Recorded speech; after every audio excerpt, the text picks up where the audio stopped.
sticker required. Visit the Public Works page at nahant.org for a full list of acceptable material. Recycling for metal, white goods, TVs, computers, last Saturday of each month until October 28th from 8 a.m. to 12 p.m. behind the DPW garage on Flash Road. A 2023 resident stickers are required. Visit the Public Works Department at nahant.org for acceptable materials. Certain fees may apply. Employment opportunities, paid part-time internship at Town Hall. Send a cover letter and resume to Kate Taylor at nahant.org by June 15th. Full job description at nahant.org on the employment opportunities page. Town Hall will be closed on Monday, June 19th, 2023 in observance of Juneteenth holiday. Annual fireworks show this year will be Saturday, July 8th, 2023, starting at 9 p.m. from Bailey's Hill. Market by the Sea, formerly Nahant Farmers Market, will be on Saturday, 10 a.m. to 1 p.m. at Flash Road Park, beginning July 15th, August 19th, September 16th, and October 14th. For more information, or to become a vendor, visit the market page at nahant.org or email ktaylor@nahant.org. That's it for opening comments. Josh, do you have any opening comments? I don't have anything to add, but I know Michelle Capano, who's the chair of the Housing Production Plan Committee, wanted to make a public service announcement. Is this a good time for that, Mr. Chairman? Absolutely. Go ahead, Michelle. Hi, thanks everyone. So I just wanted to remind folks that next Thursday, June 15th at 7 o'clock, the Housing Committee is going to be having its second community event at Town Hall. This second event is going to bring together our goals and the strategies to the community so we can talk about our next step or next phase in the housing plan that we are developing. We're hoping that people will turn out. Certainly we'll be talking about sites. We're going to look how those sites align with the goals, and we really welcome people's feedback. There'll be some activities there for folks to participate in, and we're really looking forward to an interactive experience. Following that, the following week, we're going to be releasing an open house survey to the town, and we hope that residents will take a look at that survey and participate and contribute to the survey so we can gather more feedback. Michelle, I missed it. Did you say this was an in-person meeting? Yes, this is going to be in person at Town Hall at 7 p.m. on June 15th. And so no Zoom component? No Zoom, not to my knowledge, no. We might be able to broadcast it, but that's still an open item that we need to follow up with Town Hall. Okay, I know there's been a lot of, well, I've heard, some chatter about this topic. People are curious about what the plans might be and what locations could be affected. So this is a great opportunity to learn straight from the committee. So thank you. Looking forward to it. Great. Yeah, thank you, Michelle. This will be the second public engagement meeting that we've had. The first one was well attended. Hopefully we get this one to be well attended. Michelle, you might want to just mention that for people who want to learn more about the housing production plan and some background material, that information can be found on the Nahant webpage. Yes, we have a dedicated webpage on nahant.org. If Tony opens to the chat later on during the citizens forum, I can put the link in there for folks that are on and they can take a look at it. We currently have some documents out there, including a recent study on our housing needs assessment and some other documents. So we encourage people to definitely go and take a look at that and certainly come back to us with any questions or feedback. Yeah, I think it's a good primer for people who may be joining us for the first time on this subject to get up to speed on what it is a housing production plan is, why we're doing it, sort of some of the substance to it all before they come to the meeting. I think they'll realize how important of a project this really is for the town, and it could have long-lasting impacts. So I think that I encourage people to go online, take a look at this information, and to join us next week at the public engagement forum. Thanks, Michelle. Thank you. Okay, we have new business. You want to do the motions, Josh? I can, but Tony, did you want to read this motion? Yeah, In particular? it's a long one, so I figured I'd read it for you. Okay, thank you. This has to do with the MWRA borrowing that we vote every year. And it just requires, bond council requires the Board of Selectmen to take this vote in order for us to be able to utilize that authorization. So bear with me, I'll just read through it. It's pretty long, but I'll try and go through as fast as I can. I, the clerk of the Board of Selectmen of the town of Nahant, Massachusetts, certify that at a meeting of the board held June 7th, 2023, of which meeting all members of the board were duly notified and at which a quorum was present, the following votes were unanimously passed, all of which appear upon the official record of the board in my custody.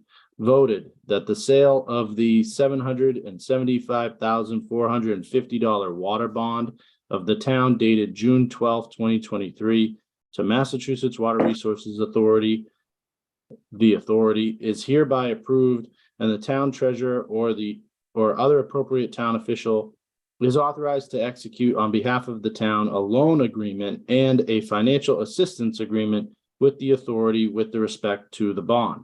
The bond shall be payable without interest on May 15th of the years and in the principal amounts as follows. Yearly installments in the amount of $77,445 for the years of 2024 to 2033. Further voted that each member of the Board of Selectmen, the town clerk, and the town treasurer be and hereby are authorized to take any and all such actions and execute and deliver such certificates, receipts, or other documents as may be determined by them or any of them to be necessary or convenient to carry into effect the provisions of the foregoing vote. I further certify that the votes were taken at a meeting open to the public, that no vote was taken by secret ballot, that a notice stating the place, date, time, and agenda for the meeting, which agenda included the adoption of the above votes, was filed with the town clerk, and a copy thereof posted in a manner conspicuously visible to the public at all hours in or on the municipal building, that the office of the town clerk is located, or if applicable, in accordance with an alternative method of notice prescribed or approved by the Attorney General as set forth in 940 CMR 29.03 2B, at least 48 hours, not including Saturdays, Sundays, and legal holidays prior to the time of the meeting, and remain so posted at the time of the meeting. That no deliberations or decisions in connection with the sale of the bond were taken in executive session, all in accordance with General Law, Chapter 30A, subsections 18 through 25 as amended. Good job. So moved. Seconded. Motion's been made and seconded. Further discussion on the motion? Just Again- a question, just the fact that Selectman Canty isn't here. I don't know if that we have a quorum, but is that an issue with the way that thing is written? No, as long as there's a quorum, we're fine. Again, these are the MWRA borrowing is a 0% interest loan. As an MWRA community, we have access to that program. It's authorized at town meeting, and we're going to be utilizing the past, I think, 3 years worth of authorizations to get some important water main work done throughout the town. Yeah, that's great, Tony. And is there how much, do you know offhand how much we have left in this authorization that we could borrow? I believe we've authorized our cap for our town is 500,000 a year. Mhm. And so I think over the last 3 years, that puts us at 1.5. And this is to utilize 700,075 for 50. So whatever the difference is between that and 1.5, I think would be our leftover. Well, I wish everybody could get a loan at 0% these days, but, so, good. Any further discussion on the motion? No. Seeing, hearing none, roll call vote. Josh Antrim, aye. Mark Cullen and I. I think I see a fire coming out of someone's chimney on Tudor Beach. Shoot. We'll pause. Yeah. Go ahead. What's the fire department's number? 1234? Um, I don't know if I Call 911. yeah.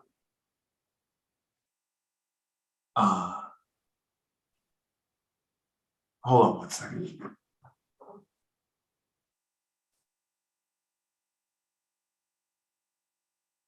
I'll be back in 1 minute. Okay. Yep.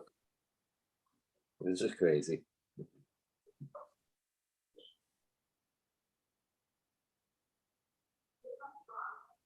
Yeah.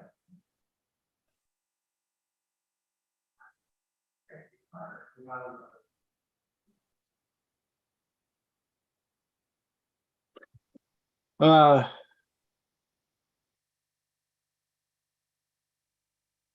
I'll just put him on mute while he's on the call. Mhm.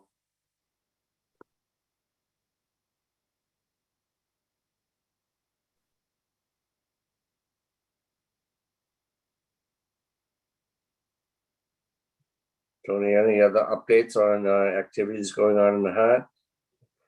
You want to bring to attention? To fill some dead air. Let's fill some dead air. It was we had a busy day at the town hall. We put new phone systems in at the town hall. Our old phone system about 6 months ago was no longer supported and was, every time we had a technical issue, it was tough to fix. So today we had Mass Telecom in the town hall trying to fix.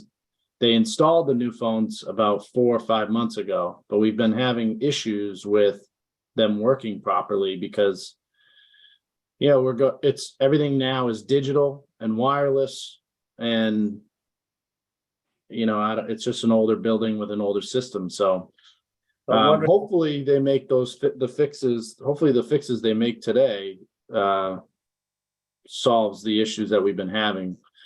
I've had a lot of complaints from residents about not being able to get through to the town hall. And trust me, everybody, even internally, the phones have been tough. So we've been working Verizon on getting Mass Telecom into the town hall. Hopefully today, the fixes that they are working on, they're still there working on them now.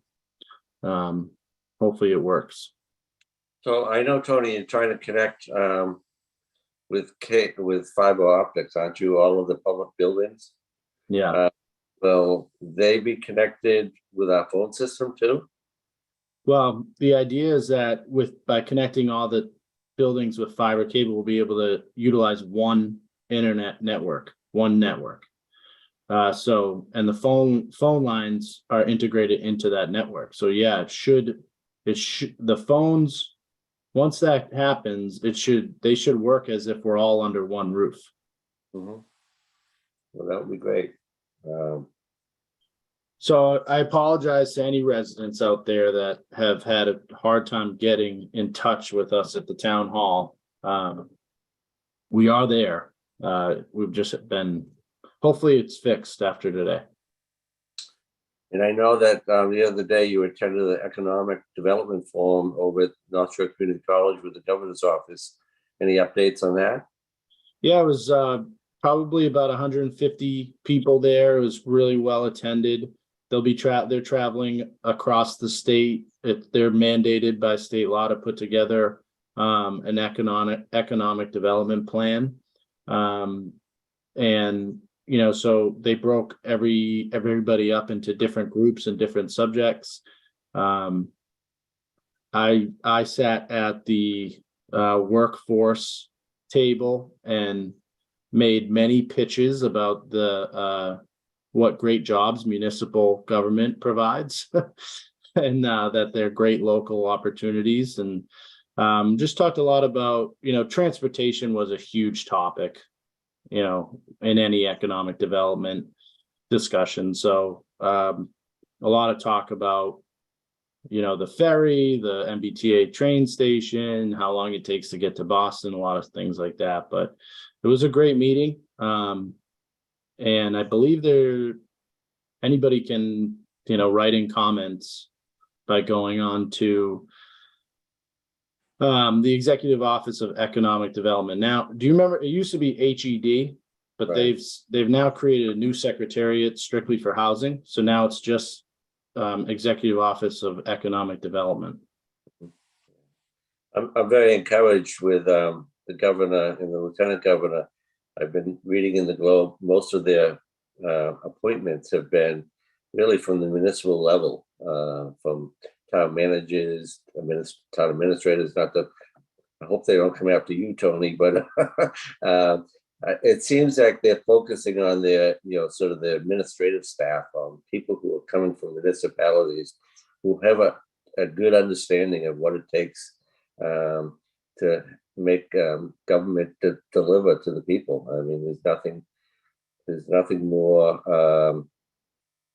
I guess, being an administrator on the municipal level is really ground level, and you're subject to every time you go to the store, every time you walk outside, you have a direct impact, and people talk to you about things, and taking people like you, people from the municipal level, and appointing them to these positions. And I know the housing secretary, I believe, the new housing secretary is from Worcester as the city manager there.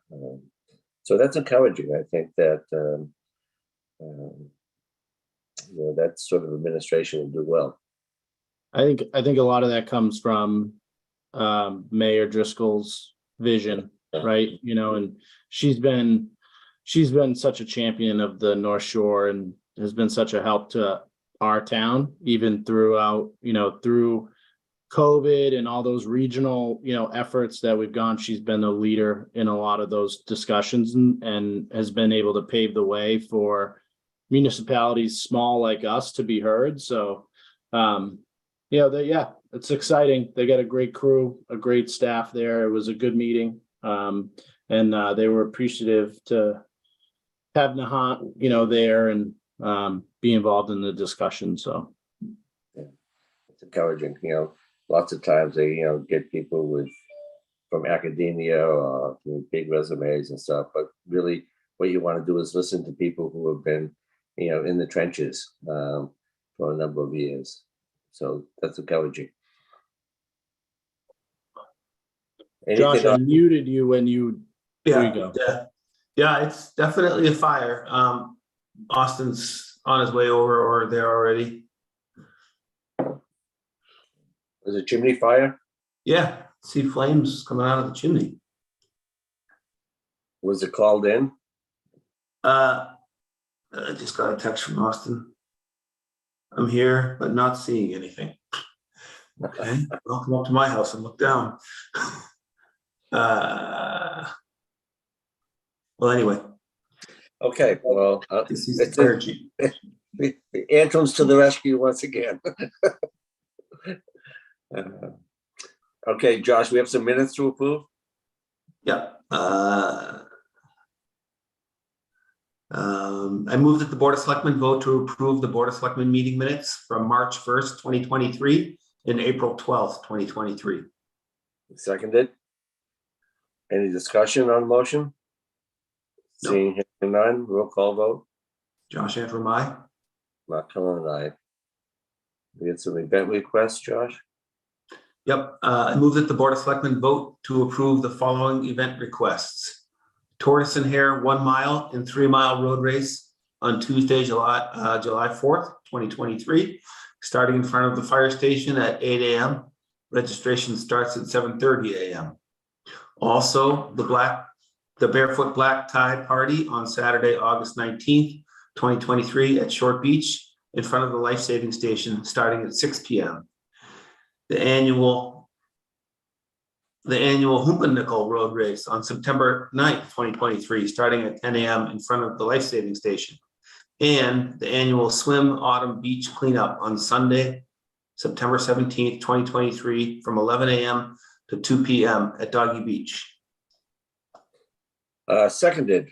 Discussion on the motion. There's some background here. Josh, you want me to take it? You want to take it? I can do it. Discussion and background. The route map for the Tortoise and Hare 1 mile and 3 mile races can be found on the community calendar at nahant.org. Peter Barber's on the call to give us some information on the Barefoot Black Tie event. We'll get to you, Peter, in just 1 second. I'm going to read through these. Bob Field is also on the call to give information about the annual Humpennickel Road Race. The route map of that can also be found on nahant.org. And the Swim Beach Cleanup organizers will meet at the Lowlands parking lot. Bags will be provided, and it's suggested that volunteers wear gloves. Cleanup will be on Doggy and Short beaches. So, Peter, you want to tell us about your event? Sure. I'm sure some of you remember many, many years ago, we had a Barefoot Black Tie. It's a formal event, which basically means you dress formal. Women have worn gowns, men wore tuxedos or suits or their rendition of what formal is. So we did have folks with tuxedo t-shirts and things like that. It's a very elegant event. It's a black tie on the beach. We'll have heavy past hors d'oeuvres. It's on August 19th to coincide with a 2 o'clock high tide. There'll be open bar. Hopefully we'll get a 1-day liquor license. Brett Henry will be doing the catering, and we're looking to raise money for the Council on Aging's kitchen renovation project. Thank you, Peter. I did attend the first black tie event. I don't know don't even tell me what year that was. I know, I can't remember. I'll have to ask Kathy what it was. And actually, if anyone is interested in helping out in this endeavor, please reach out to me, because I know there's a lot of things that need to happen, and I'd appreciate help. All right, will do, Peter. Thank you for putting this together. And high heels are not required, right? Yeah, no, we actually have believe it or not, we have a shoe check-in. So when you get there, we'll have some younger folks there to collect your shoes and put kind of like a jacket check that you might have at a wedding or something, so that you don't have to worry about having your shoes lost or stolen or left out on the beach. Okay. Maybe we could take the shoes. And I remember the old days in the town hall, we used to have our dances with Mrs. Slagle. We used to have the Cinderella dance, where everybody would throw one of their shoes in the middle of the ring, and the boys would run out, and all the girls would throw their shoes out in the middle, and the boys would run out and grab a shoe, and whoever shoe you had to dance with. But maybe we won't go there. But We will have a live band, so there will be hopefully some dancing. Thanks, Peter, for putting that together. Bob, do you want to talk about the Humpennickel race?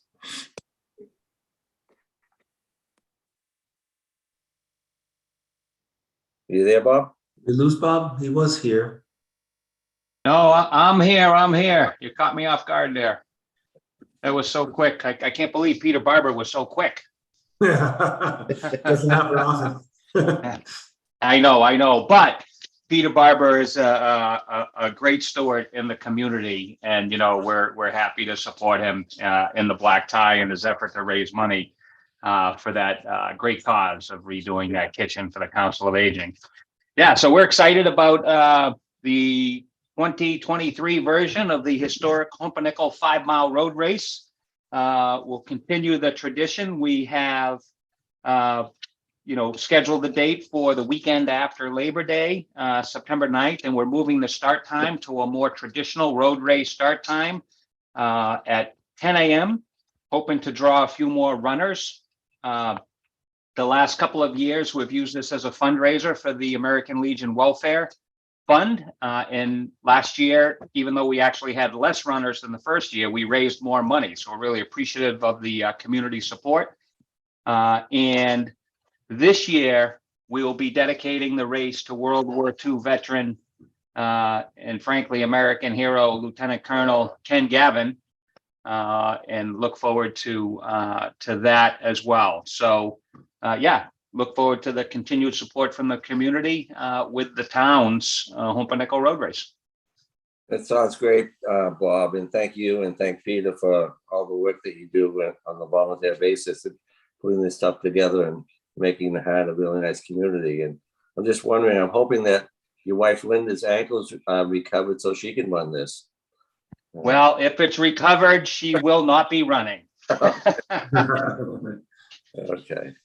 Thanks. All right. Thanks, Bob. Thank you. Do we have anybody from Swim about the cleanup? Well, the cleanup. No, it's not until September, so. Okay, we have some one-day liquor licenses to approve. We take a vote. Oh, did we? No, we didn't vote We yet. did take a vote.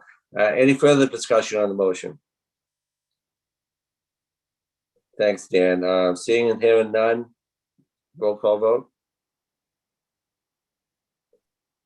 Josh Hanford, aye. Mark Cullen and I. Okay, we have some liquor licenses related to these events. This event. Yes. Move that the Board of Selectmen vote to approve the all liquor one-day license for the Barefoot Black Tie Party on Saturday, August 19th, 2023 on Short Beach from 6 p.m. to 11 p.m. Seconded. Discussion, Peter. I don't know if you need to say any more. Just that Brett Henry will be again supplying food and the bartenders, and will be using his license and insurance. Thank you. Okay, any further discussion on the motion? Seeing and hearing none, roll call vote. Josh Hanford, aye. Mark Cullen and I. We have a citation to a new business in town. Do you have the citation, Josh? I don't. I do have it open, yeah. So I can read the citation. Thank you. Be it known on this day, June 7th, 2023, that the Nahant Board of Selectmen hereby extends its welcome to Ms. Wendy Kessler on behalf of the community of the town of Nahant. We welcome you and wish you luck on your future business endeavors. Sincerely, Mark C. Cullen, Chairman, and Antonio Barletta, Town Administrator. Okay, that's great. I hope Wendy, Tony, can you tell us a little bit about Wendy's business? I know that you attended a opening. Wendy's on the call. Yep, we had a ribbon cutting with the Greater Lynn Chamber of Commerce last week. Wendy's a Nahant resident. She has started a new business that does some training on scam awareness. It does some training on active shooter response preparation. It even does some anger management training. So a number of different things. We're very happy and look forward to working with Wendy, but she's on the call. And if it's all right with you, Mr. Chairman, I'd like to have Wendy, she can describe it a lot better than I can. Go ahead, Wendy. Thank you, Chairman Cullinan and Vice Chairman Antrim and Mr. Barletta.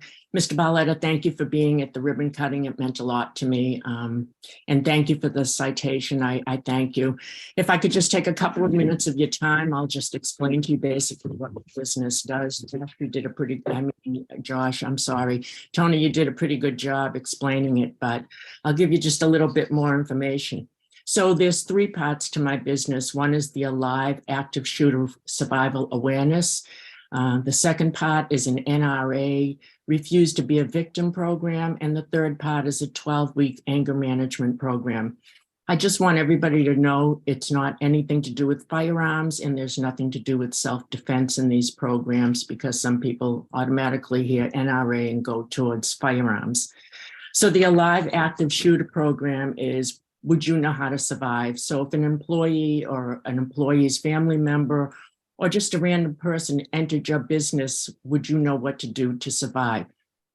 So we want to teach you the survival mindset and the security mindset of how you would act if something like this happened. We have two modules that we offer. The first module is really an educational component where we come in and we teach you the 5 steps of Alive, which are an acronym for assess, leave, impede, violence, and expose. And that will teach you the 5 steps of keeping yourself safe in an active shooter situation. And we have a second module that can be looked at, which is a hands-on. So we actually walk you through the steps of the 5 steps of the Alive program. Michael Julian actually created this program in 2014. He is the owner and the president of MPS Security in California, and he's had quite a good outcome with his trainings. The Refuse to Be a Victim program has all kinds of different modules to it. We talk about the psychology of the criminal predators, home security, automobile security, travel security, physical security, and then we have modules available for parents and children, so we can break it down from kindergarten right up to preschool, through elementary, and then we can go through middle school to high school.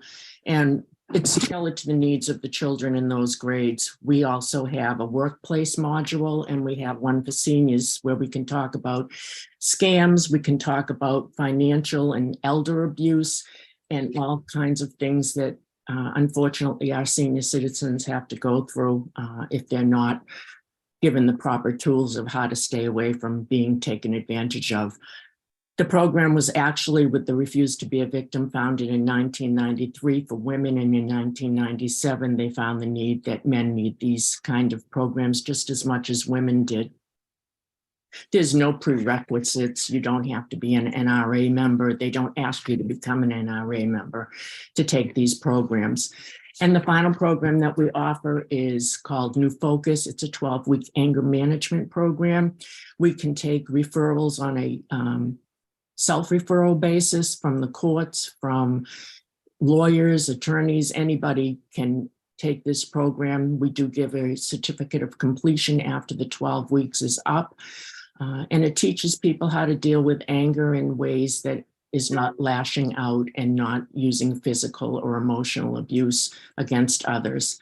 So we hope that our program will give people other options of how to deal with anger. And that's really about it in a nutshell. I could take your time all night, but I won't.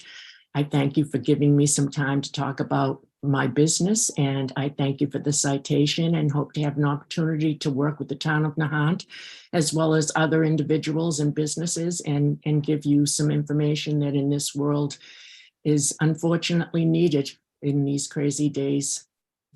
So Yeah, thank you, Wendy. And I would agree. Unfortunately, these are the types of skills and programs that are needed today, frankly.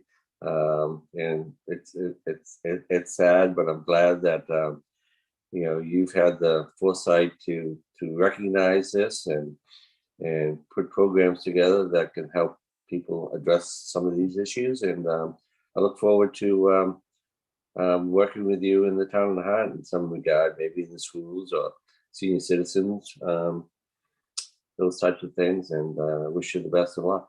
Thank you so much. And if anybody's interested, they can get more information. I sound like a commercial now at Focus on Safety, all one word, .us. My email address is there. My phone number is there.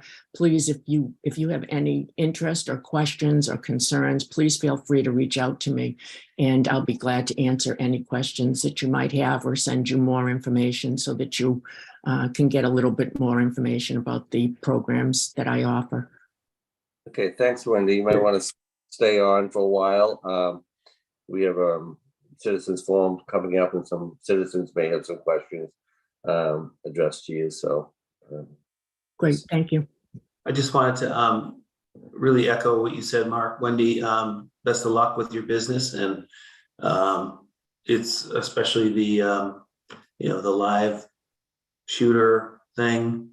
It's a sad situation that we have in this country, and we're not facing up to it as a country. And I encourage anybody and everybody to reach out to our legislators and bring some sanity to this situation.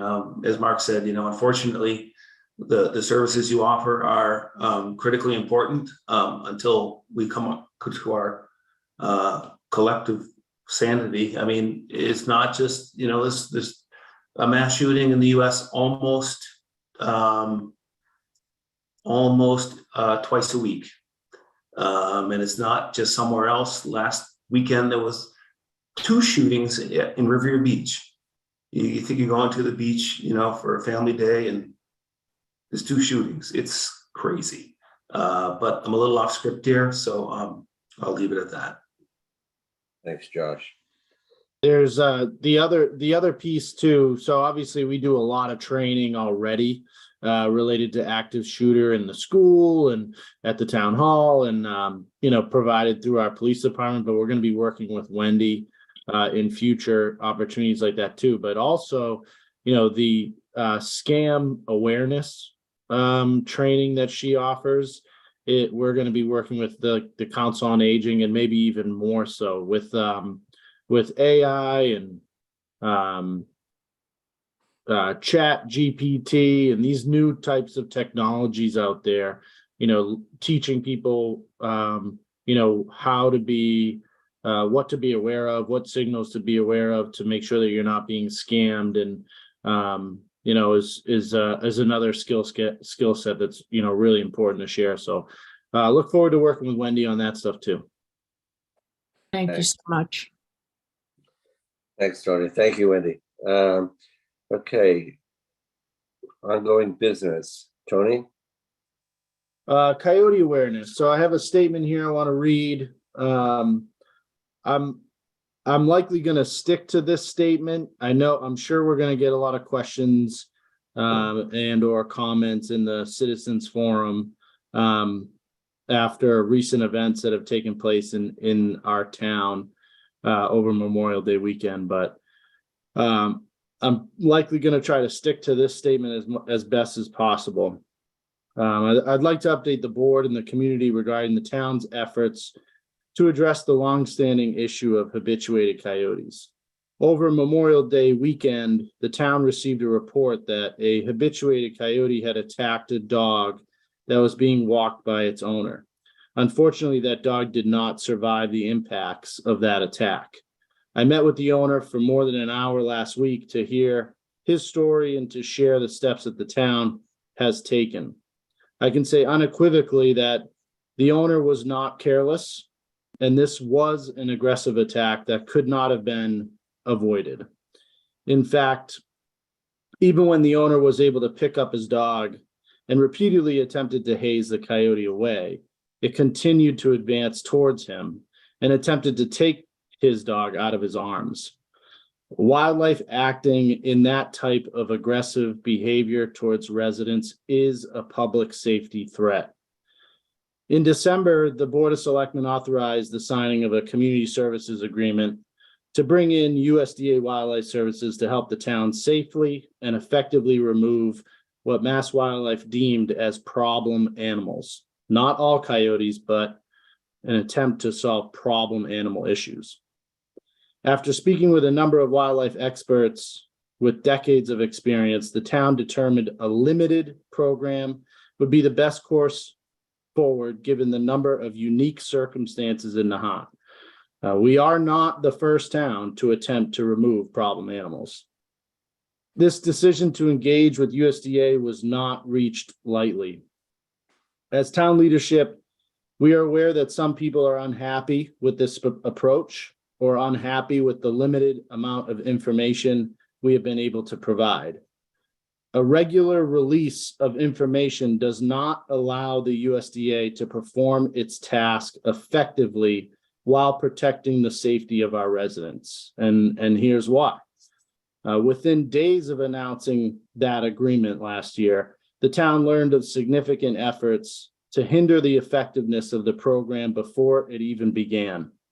Throughout the program, there were calls for protests and attempts to interfere with USDA efforts. It's possible that this interference made the initial operation less effective than it could have been.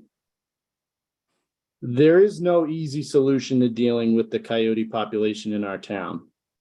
As we have stated in the past, the town must be able to coexist with coyotes that do not pose a public safety threat.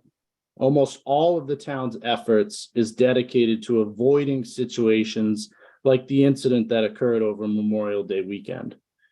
However, when a coyote becomes a public safety threat, the town will address that swiftly and appropriately. As a town administration, we have made a good faith effort to find a measured, balanced approach. This will take time. We ask residents to take measures to remain safe and to report encounters to the town as soon as possible. Follow the guidance provided by the town, the state, and coyote experts, all of which is available on nahant.org. And I hope to provide another update when circumstances allow. Thank you, Tony. I couldn't agree with you more. I'm not going to get into this much right now or even in citizens forum, but I just want you to know that I support your efforts 100%. I think you're doing an outstanding job in this effort. None of us like the point where we're at right this point, but we're here and something needs to be done. So I support all the actions that are taking place here. Thank you. I agree. Okay, Josh, preserving East Point. I don't have anything new to report. I think we're still, well, I know we're still in the deposition phase, and you and I have depositions coming up later this month, but otherwise, I don't think there's anything new to report. No, I don't think so either. I'll just add that what I thought was a fire seems to have been a smoky furnace light off, so all clear. Glad you're on watch up there on the high road. Yes, that's right. Okay, great. Town administrators report. Thank you, Mr. Chairman. Town meeting recap. I want to thank all residents that attended the meeting and everyone that participated in helping with the planning and the carrying out of town meeting. It was well attended. It was a successful day. We got, all important business done.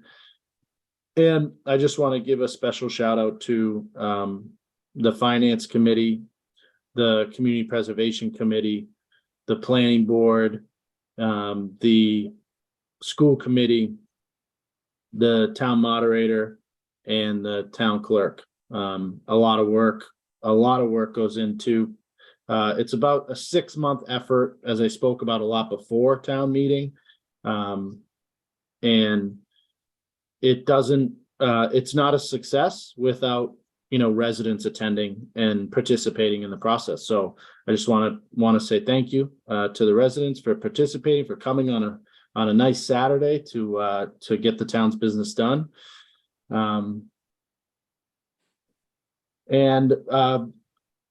week later, Memorial Day, I want to say that the Memorial Day committee did yet again an excellent job in preparing for the Memorial Day celebrations. What a special day it is and has always been.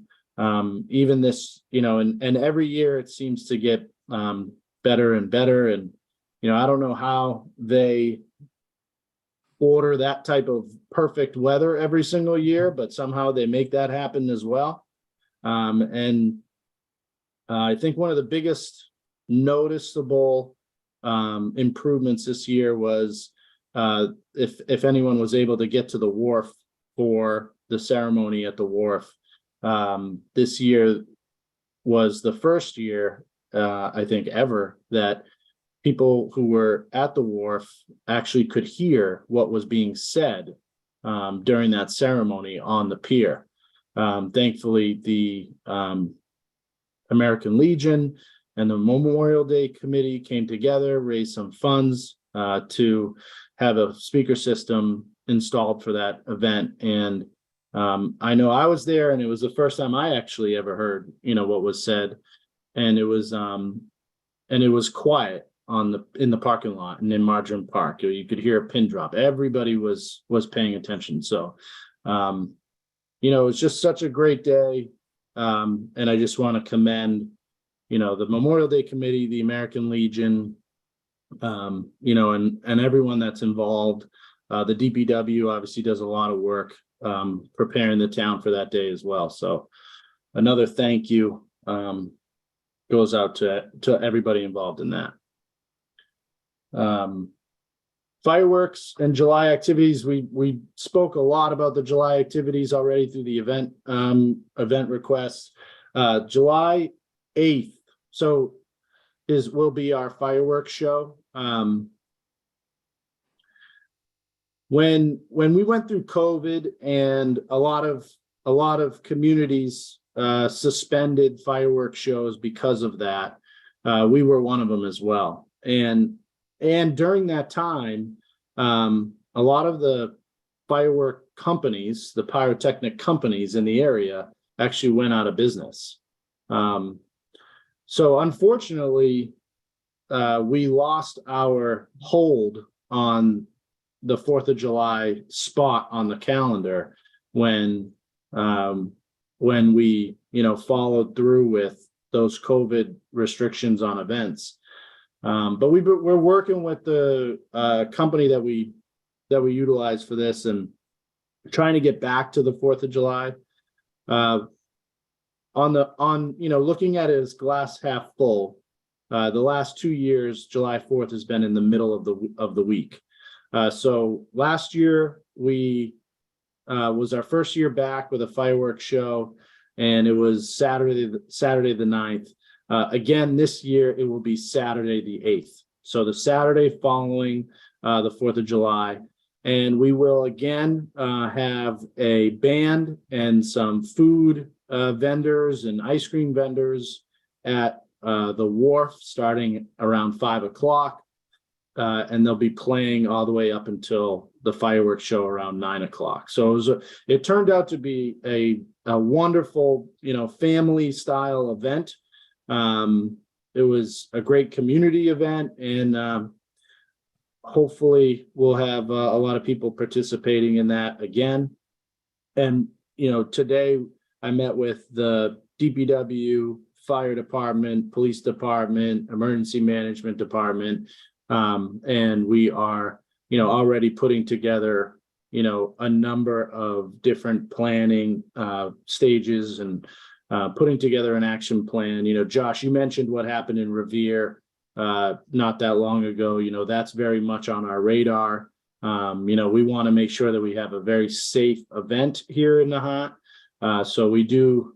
I know it's inconvenient to have roads closed and parking not available, but it's all part of proper planning for the safety of those who attend the event. So we are working through those details, and we'll be getting that information out as soon as possible so people can plan properly. That's great, Tony. It sounds terrific. I know that on the 8th, the nice thing about Nahant is that you can get anywhere in Nahant by foot. So leave your cars in the parking lot. Anyone with a disability, the Nahant Police can provide help to get you where you need to go safely and swiftly. But everybody else, just leave your cars at home, get the kids in a wagon, and walk to wherever you have to go. One of the nice things about living in a small town like Nahant. We'll have handicap spots available right outside the entrance to the wharf. We'll also designate handicap parking at Mitchell's Corner, which is another great vantage point to see the fireworks. And again, all that stuff will be available. Like we're putting maps together and visuals so that we can put that on the website so people are aware and know ahead of time where to go. Great. Thanks, Tony. Appreciate it. Okay, anything else? Tony? I just forgot to mention that water sewer bills went out this past couple weeks, and you would have noticed there was a slip in there and a new address on your mail to address. We are implementing an automated service of posting payments for water and sewer bills. So I know it says Nahant Town Hall, and then there's a PO box in Reading, which may look odd, but that is the accurate address. We tried to include a note in your bill so that no one was confused. But please, utilize it. It helps the town process your payments quicker and efficiently. So Tony, you can either pay by sending it to the PO box that was mailed out. You can still pay online, and you can still come up to town hall if you want with your check and pay at town hall. But Yeah, we prefer you do one of the first two. Yeah, if you certainly you could come to the town hall. A lot of people enjoy coming up to the town hall and dropping off a payment. That's fine. We may end up sending your check to Reading to the PO box to have it processed with everything else. So it may slow down the time frame from your check actually being processed. If you want your check to be processed quickly, paying online or mailing it directly there would be the fastest way to do it. Great, thank you, Tony. And seems like well, he's not new anymore. Our town treasurer is doing a great job in automating all of this. So good. I'm glad he's on top of all of this. Great job. Okay, his head's spinning a little bit. Well, but he's doing a great job. Yeah, well, he's got good training from his family, so I'm sure he may not admit it, but I'm sure he's on the phone at night, every night, asking for advice, and as he should be.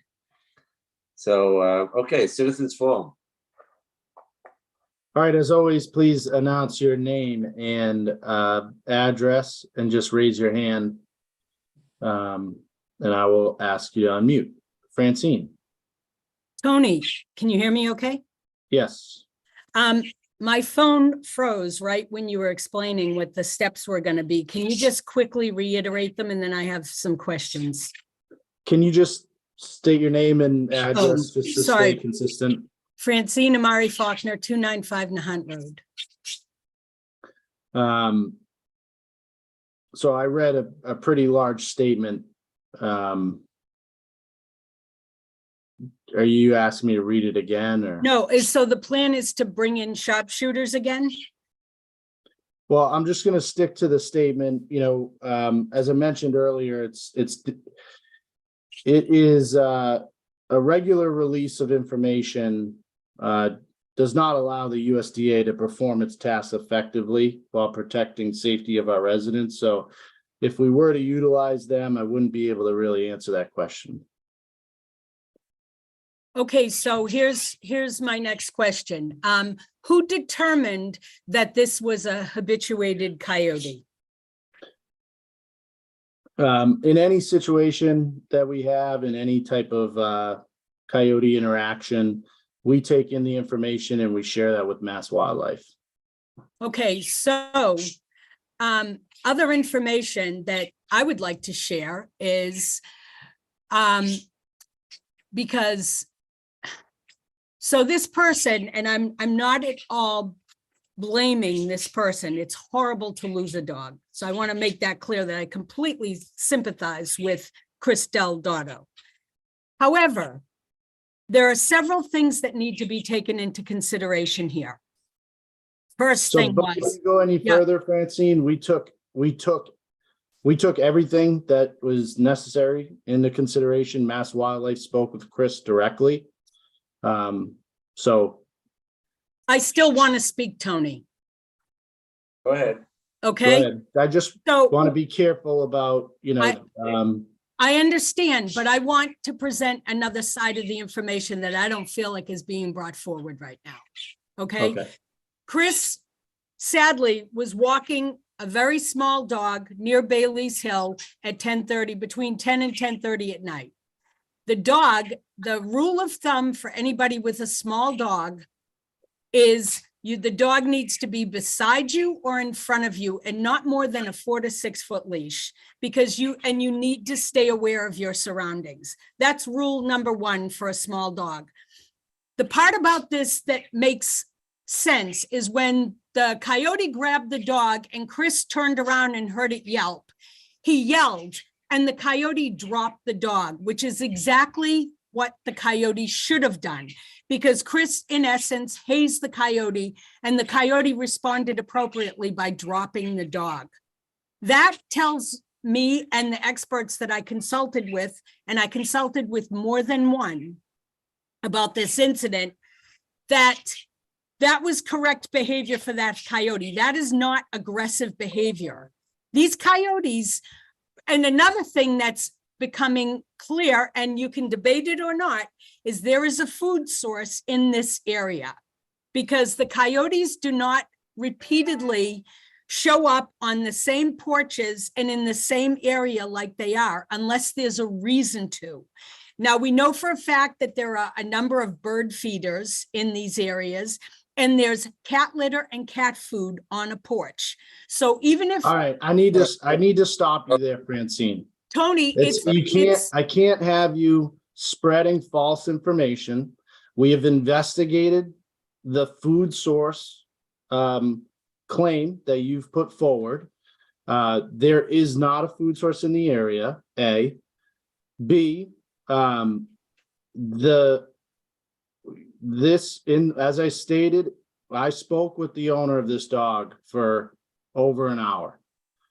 This coyote, after he attacked the dog and the owner picked up his dog and hazed the coyote, the coyote repeatedly advanced towards the owner and attempted to take the dog out of his hands.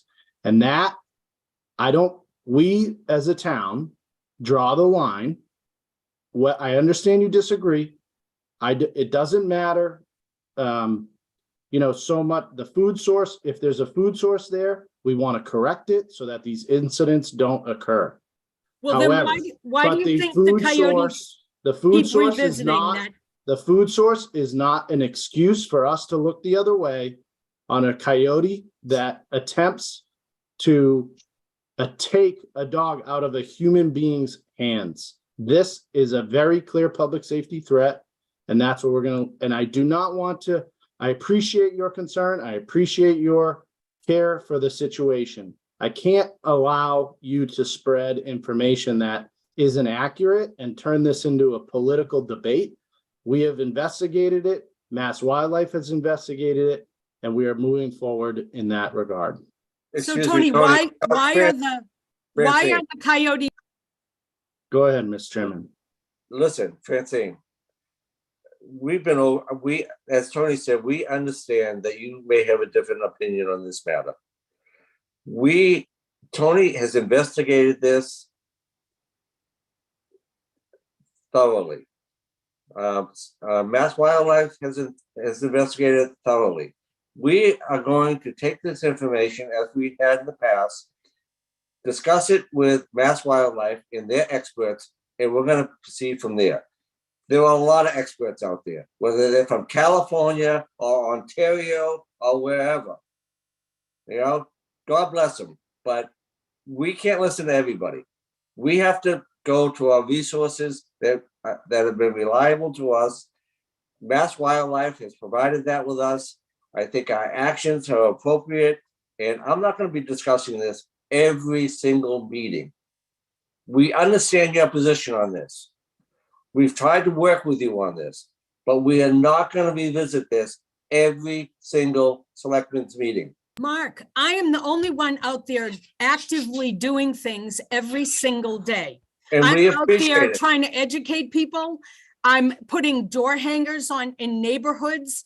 I'm out there hazing coyotes. I'm doing everything to support what the town is trying to do. Okay. And Fine. you know, it would be good if we could work hand in hand. It's not like you guys, you know, are pushing against what I'm trying to do, and I'm trying to support what you're doing. And this is so short-sighted and is going to create more problems in the long run.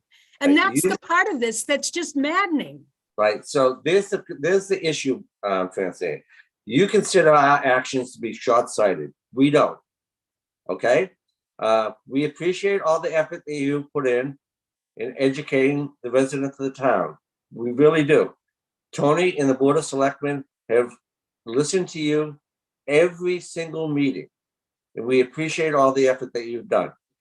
But there are some things that, you know, the Board of Selectmen and the town administrator are going to decide to do. And this is what we're deciding to do. Well, Mark, I'm going to continue to speak up until Okay. what you do makes sense. I mean, because this doesn't well, make sense. Okay. And Well, it's, that's your opinion. That's your opinion. And that's fine to have a difference in opinion, but it becomes a dangerous political discussion when information is being said at this meeting that I know is not accurate. And I have to correct you. I don't mean any disrespect, Francine. As I've said a million times, 90%, 95% of the town's efforts and your efforts are aligned. We agree with a lot of things, and we're happy with what you do. When we have a public safety threat, the town is taking it very seriously, and we just don't have much tolerance for a coyote that acts in that aggressive manner towards a resident. And I know that you have a difference in opinion on how to respond to that. We just have to agree to disagree. And if you want to comment about ways to avoid that situation, we're all for it. will you give me a chance to deal with the situation? What do you mean by that? I can do some things that will be effective and will turn things around. Will you give me 1 or 2 weeks to do that? Tony has never shut you off. His phone is open. But we're not going to be doing this every selectmen's meeting, Francine. I'm telling you right now, because we'll just end the comment period. I mean, I'm not going to put up with this anymore. We've listened to your positions. We will continue to listen to them. You just need to understand there may be a disagreement at some point, and we can respectfully disagree. And I think we're at that point in a number of areas. All right, well, I will do what I can in the meantime, okay? I'm gonna ask you, and I'll repeat what I said before. Oops. As I'm gonna repeat what I mentioned before. As town leadership, we are aware that some people are unhappy with this approach or unhappy with the limited amount of information we have been able to provide. A regular release of information does not allow the USDA to perform its task effectively while protecting the safety of our residents. Within days of announcing the agreement, the town learned of significant efforts to hinder the effectiveness of the program before it began. Throughout the program, there were calls for protests and attempts to interfere with USDA efforts. It is possible this interference made the initial operation less effective than it could have been. Now, I repeat that because should we decide to go down that road, should we end up in that position, should we make that hard decision, I'm asking you, Francine, to not interfere with that process, because the key to it and the reason we're put in that position is to employ a safe and effective process. We don't want people interfering with that should we end up in that position, because that makes it unsafe and ineffective.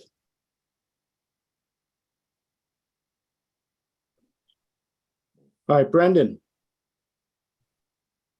Brendan Bronick Olmsted, 2 Summer Street. I had a general question about you mentioned the town was going to be connecting up the various town buildings through a common internet connection. Wondering if the town cybersecurity has been enhanced, and given you're going to be connecting multiple buildings and facilities, the likelihood of ransomware infecting one part of the town and then spreading increases. And so I was wondering if the town's budgeted or at least talk with their security providers about that. So we're not connected yet. We contract our IT services out with a company that was well aware and well versed with that. We have a number of security protections in place in each individual network and building currently. So yeah, that would definitely be part of the process. We wouldn't want to create any type of risk by doing that project. All right. And then I guess the follow-up question is, does the town currently have a backup mechanism? So in case we fall victim to ransomware, we have a secure backup we can restore from? We back up every single day. Okay. Thank you. You're welcome. Thank you, Brendan. Margie. Hi, yeah, Margie Parisi, 15 Prospect Street, Nahant, Mass. So my question is, when you read the statement, are you having this people come back in with the gun? I mean, I couldn't figure it out. So Margie, I think the statement said what it said. We're not going to engage in public forum whether or not we have them back in or not have them back in. And largely that's a public safety issue that we're dealing with. So we're going to proceed with a policy that we think is right for this situation. And I don't know, Tony, if you want to add to that at all.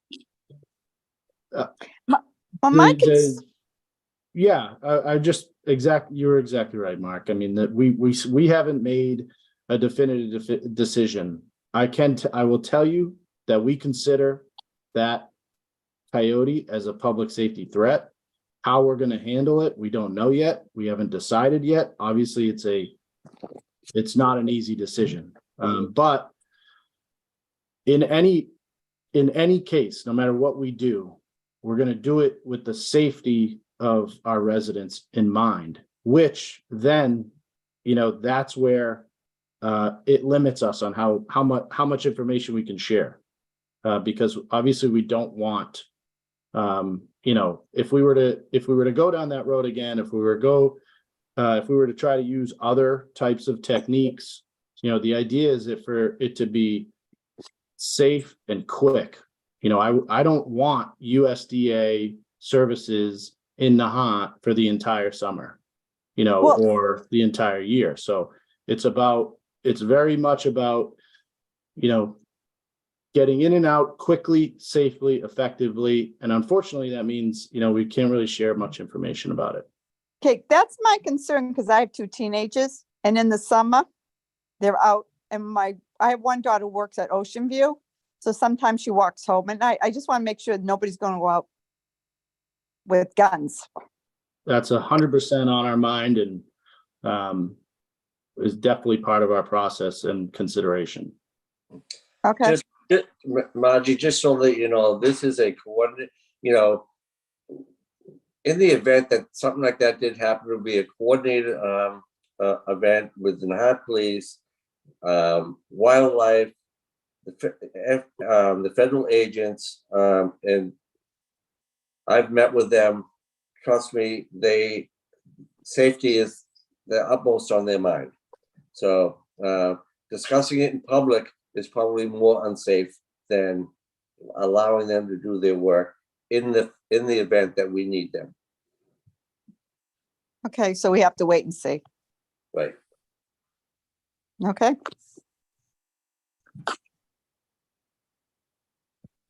Thank you, Margie. Michelle. Thank you. Unrelated to our last topic, is there an update on 9 Little Nahant Road? Dan Scripp. Yeah, there's a delay in the process. It's funny you mentioned, Michelle. I literally just emailed Brendan Walker from the Attorney General's office, the U.S. Attorney General's office, find out what's going on. The last I heard, they were looking for a confirmatory deed, and what that means, there was some sort of hiccup in the line of ownership preceding the past few years. So they're trying to fix something. It's not at all unusual. We had to do it from Coast Guard Housing, so it just takes some time. And once I hear back from the U.S. Attorney's Office, I'll inform Tony, and then you can ask him directly. Is there a target date in which they want to set the closing with the buyer? As soon as possible. No, there's no particular date, but as soon as possible. Is the deal in jeopardy if there's a delay with HUD? Not that I know of. It's not the HUD's delay. It's because it's something with a deed. Okay. So I don't think it's in jeopardy, just a procedural thing. And I do believe we had a PNS, there was a PNS sign, so that's fine. I don't think they can walk away from that. That sounds great. Thanks, Dan.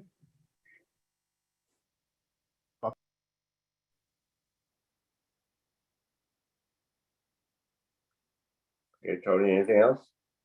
Brendan's has his hand up. Go ahead, Brendan. 2 Summer Street in Hot Mass. Question with the drone survey that was done. I think you'd said they were going to be potentially having a public presentation. Is there any update on that? So yeah, we met with them. We finally got our we got view of the drone survey work that they did and the program that they utilize. And so they came out in July, I think, of last year, or August. It was late last year. And I asked them if they could come out again and just do the town beaches. One of the really cool part of the application that we're working on is it's a comparison. So the drone footage that they take, they actually can read volume of material on the beach.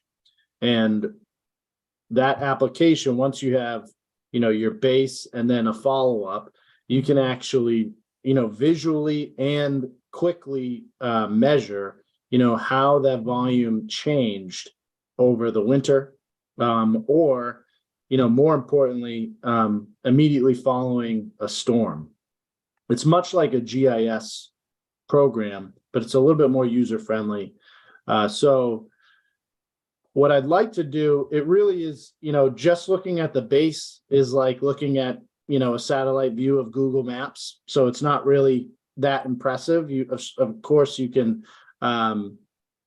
do some quick measurements and of volume and stuff, but really the awe factor comes when you have two different timeframes to compare. So I may wait until they come out a second time and then do the presentation after that, so that we can show people, the effectiveness of the program. Or maybe I'll do it sooner than that. Okay. I guess the follow-up question is, talking about storms, like if there was a storm, do we have a company on contract or retained to perform immediate assessment after a storm event? Yeah, this company, what I want to do is I want to have them on contract to basically come out twice a year and measure the beaches. And then they're on call. Obviously it would cost, it's per call, but if we had a storm, I could have them come out immediately following a storm. All right. And Good to hear. that, and not only it's amazing, this technology. Right on the program, they can, add a mark, they can take measurements, they can add notes, they can upload on the field pictures, and then they can just run a report of all of those new pieces. And it's like the exact information and paperwork that you would submit to FEMA, in a state of emergency for recovery funds. So, it's really it's a really nice application. They're already doing this for a community down on the Cape. So we're trying to follow that model. No, that's great to hear. Thank you for all the hard work on that. Thank you. Thanks, Brendan. Anybody else, Tony?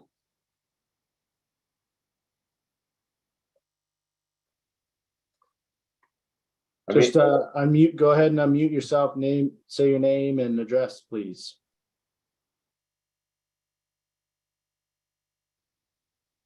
Are you talking to me? It's Rebecca Dimitrick. Hello? Sure, go ahead and say your name and address, please. Address? Thanks so much. Rebecca Dimitrick, PO Box 65, Moss Landing, California, Rebecca, 95039. Rebecca, And just hi. stop for a minute. Town council, correct me if I'm wrong. I'm not going to take comments from people, non-residents. Do I need to do that? I believe you do have the discretion, yeah.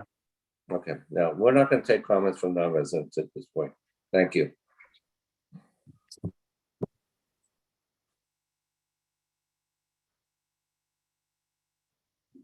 Francine? Oh, you're still muted there. Sorry about that. Mark, I'm just curious, how come you don't want to hear what Rebecca has to say?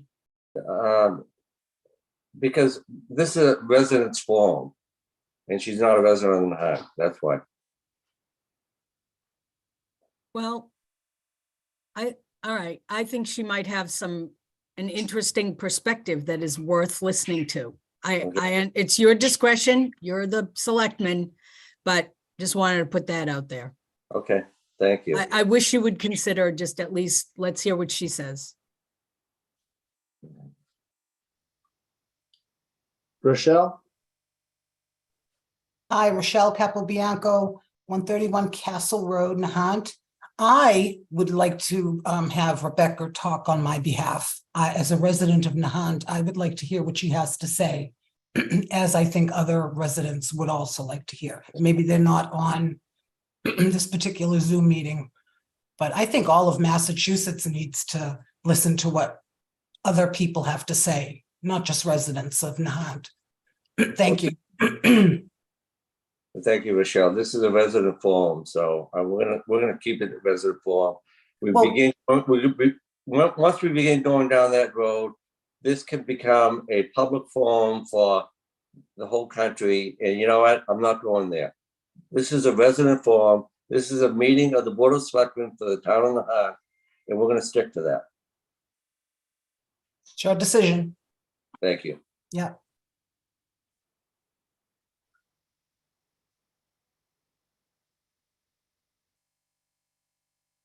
Any others, Tony?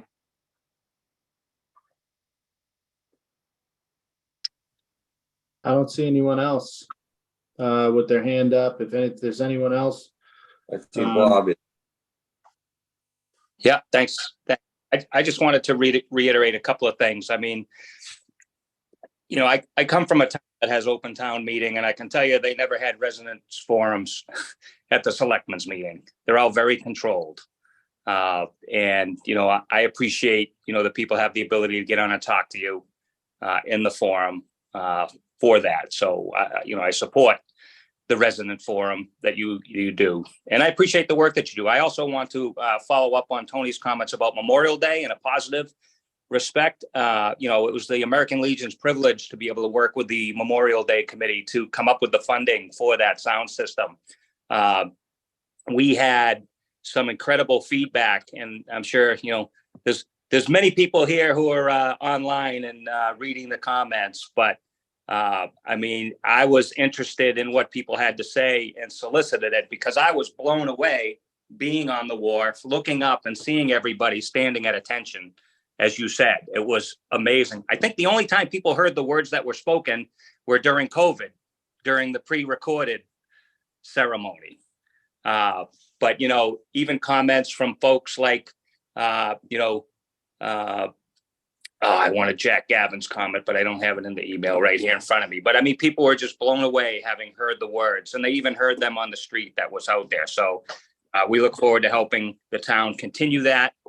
And I also want to give out a special shout out to the DPW, to Zach and his team, because they're working from the beginning of March. And also, Dave Wilson and the others at the cemetery who take it from the winter gray to the May green and all of the work that's there. So thank you to the town for the support of not only the veterans, but the community. And also, of course, a great shout out for this heritage you have of the Gettysburg Address. What an amazing thing. And to see the past winners step up after, I was especially blown away to see, Ed Poulin and his son Brandon get up for having done it. I mean, talk about heritage. What a great town we live in. So thank you guys. Appreciate it. Thanks, Bob. Bob, I don't know how the Memorial Day committee did it, but during the Gettysburg Address, a wind blew from Nahant Road towards Ellingwood Chapel and grabbed flowers out of the trees like confetti.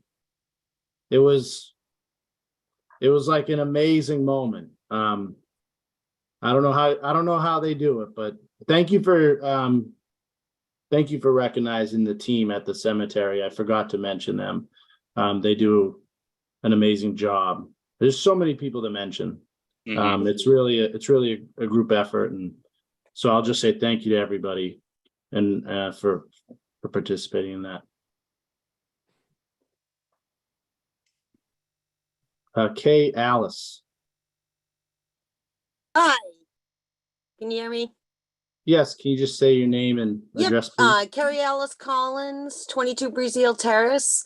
I want to thank the DPW guys I bumped into. I was trying to hang my family's pride flag on the community board very awkwardly, and they came up and they offered to help. They offered to put it on a flagpole for me and hung it for me on the community board.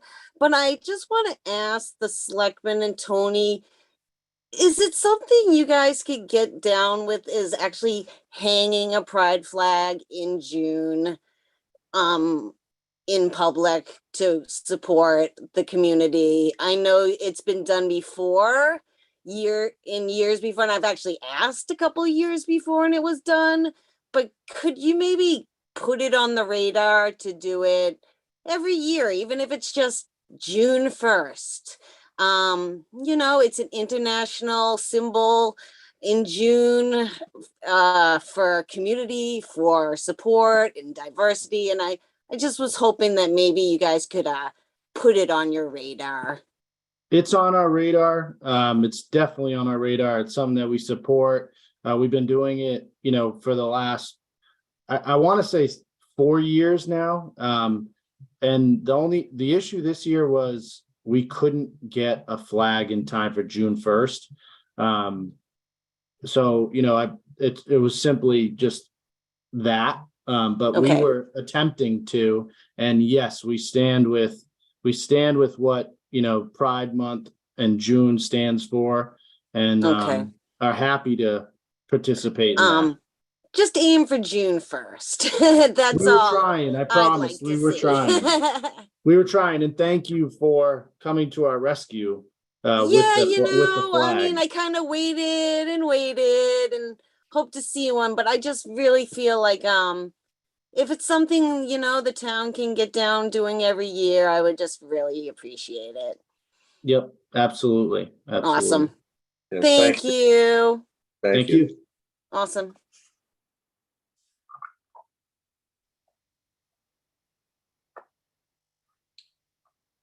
Okay, That it? that's it. All right, thank you, Tony. Do I hear a motion to adjourn? I move the Board of Selectmen adjourn. Seconded. Any discussion on the motion? Hearing none, roll call vote. Josh Antrim, aye. Mark Cullen, aye.